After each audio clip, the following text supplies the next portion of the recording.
Sebelum TC Timnas Indonesia digelar pada 26 Mei 2025, ada 4 nama pemain abroad yang sudah mendarat di Bali. Kabar tersebut diketahui dari story akun Instagram Marcelino Ferdinand. Marcelino Ferdinand sudah berada di Bali terlebih dahulu sejak Jumat, 9 Mei 2025, setelah menyelesaikan kompetisi bersama Oxford United. Ada 5 pemain yang berfoto dalam unggahan tersebut. 3 dari 5 orang itu merupakan pemain berlabel anggota Timnas Indonesia. 3 pemain yang dimaksud adalah Asnawi Mangkualam, Marcelino Ferdinand, dan Ronaldo Kuateh. Seperti yang diketahui, Asnawi Mangkualam sudah menyelesaikan musim di Liga Thailand.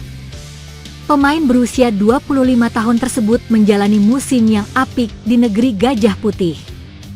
Asnawi tampil dalam 28 pertandingan di Liga Thailand musim ini, serta mencetak 1 gol dan 1 assist. Kehadiran ex-pemain PSM Makassar itu memunculkan spekulasi apakah dirinya kembali akan dipanggil ke skuad Timnas Indonesia. Pasalnya, Asnawi Mangkualam absen dalam 2 jeda internasional terakhir. Pada bulan November 2024, Asnawi absen karena cedera. Lalu pada bulan Maret 2025, bek asal Makassar tersebut tidak mendapatkan pemanggilan tim nasional dari Patrick Kluivert. Kondisi terkini Kevin Dix yang terancam absen membuat Asnawi Mangkualam berpeluang mendapatkan pemanggilan untuk laga melawan Cina dan Jepang pada Juni 2025. Sementara itu, Ronaldo Kuateh juga sudah menyelesaikan musimnya bersama Mahasaraham di kasta kedua Liga Thailand. Terakhir, putra dari Roberto Kuateh tersebut bergabung dengan skuad Timnas Indonesia pada ASEAN Cup 2024. Nama terakhir yang sudah mendarat ke Bali adalah Elkan Bagot. Momen Elkan Bagot berada di Bali terlihat dari salah satu akun Instagram bernama DWKNDRNN. Pria tersebut membagikan momen berfoto bersama dengan Elkan Bagot. Sambil menggendong anak kecil, pria tersebut mengupload story Instagram bersama bek kelahiran Bangkok, Thailand, itu. Akun Instagram Dwight Ndren terkunci, namun momen itu dibagikan ke akun Rauda Esa. Rauda Esa langsung mengunggah ulang Instagram Stories dari DWKNDRNN. Menarik jika Elkan Bagot kembali mendapatkan pemanggilan ke skuad Timnas Indonesia Senior.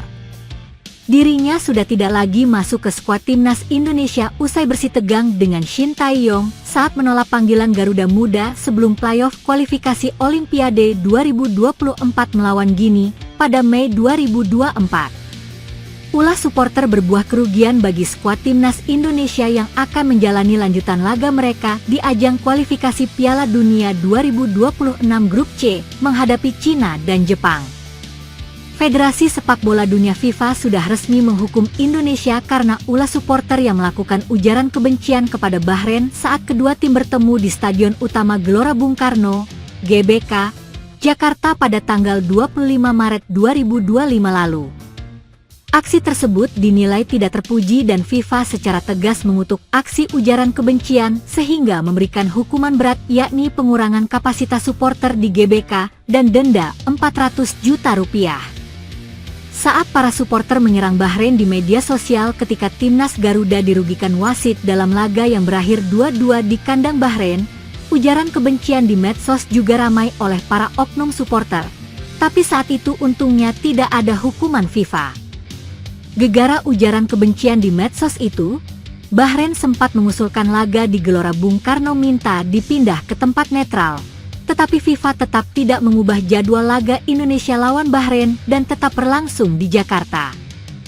Namun kali ini ketika ujaran kebencian itu hadir di tengah-tengah laga secara nyata, maka FIFA tidak tinggal diam. Aksi meneriakan yel-yel xenofobia oleh sekitar 200 orang supporter sudah melanggar sportivitas. Aksi-aksi para supporter dalam mendukung timnas Garuda harus mampu menahan diri. Sudah saatnya mereka bersikap dewasa dalam memberikan dukungan kepada skuad Garuda. Hentikan ujaran yang bersifat rasisme, diskriminasi, xenofobia, dan hate speech.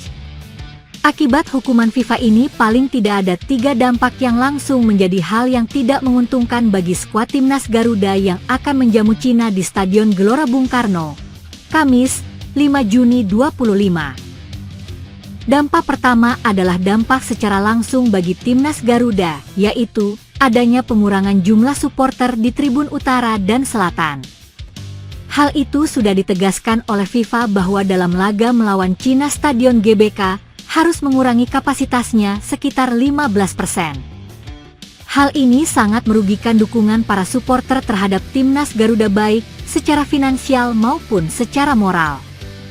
Stadion GBK yang berkapasitas sekitar 80.000 berkurang sebanyak 15% dari total kapasitas tersebut. Semoga saja berkurangnya jumlah supporter dalam mendukung timnas Garuda dalam laga menghadapi Cina tidak mengurangi kinerja skuad timnas Garuda dalam menghadapi laga wajib menang tersebut. Laga menghadapi Cina adalah laga sangat menentukan kiprah Indonesia di grup C. Apakah mereka bisa lolos langsung dengan meraih runner-up grup atau lolos ke putaran 4 menjadi tim yang berada di 4 besar grup. Timnas Garuda menyisakan 2 laga lagi, yaitu lawan Cina di laga kandang pada Kamis, 5 Juni 2025, pukul 20.45 WIB dan melawan Jepang dalam laga tandang di Stadion Suita Tokyo, 10 Juni 2025, mulai pukul 17.35 waktu Indonesia Barat.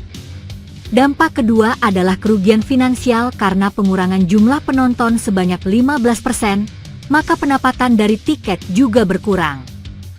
Belum lagi PSSI harus membayar denda dari hukuman FIFA sebesar 400 juta IDR.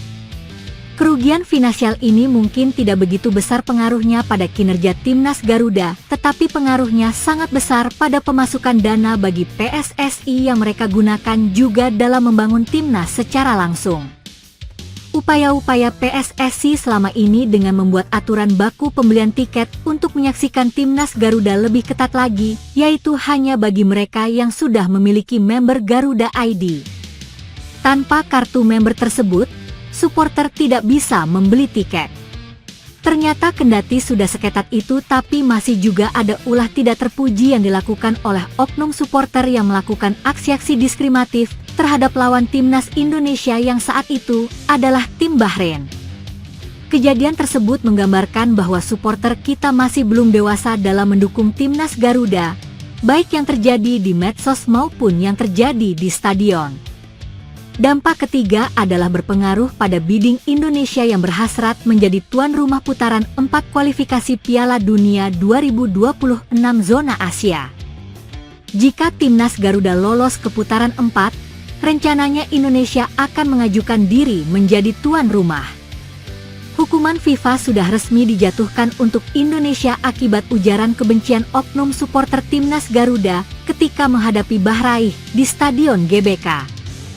Hal tersebut sedikit banyak pasti berpengaruh pada pertimbangan Konfederasi Sepak Bola Asia, AFC, dalam menentukan keputusan mereka atas pengajuan Indonesia sebagai tuan rumah. Sungguh kejadian tersebut tidak boleh terulang lagi dengan memberikan poin binaan yang intensif kepada supporter timnas Garuda. Insiden aksi ujaran kebencian dalam laga melawan Bahrain di GBK pada Maret 2025 yang lalu semoga menjadi insiden yang terakhir. Hukuman FIFA tersebut harus disikapi oleh PSSI dengan serius.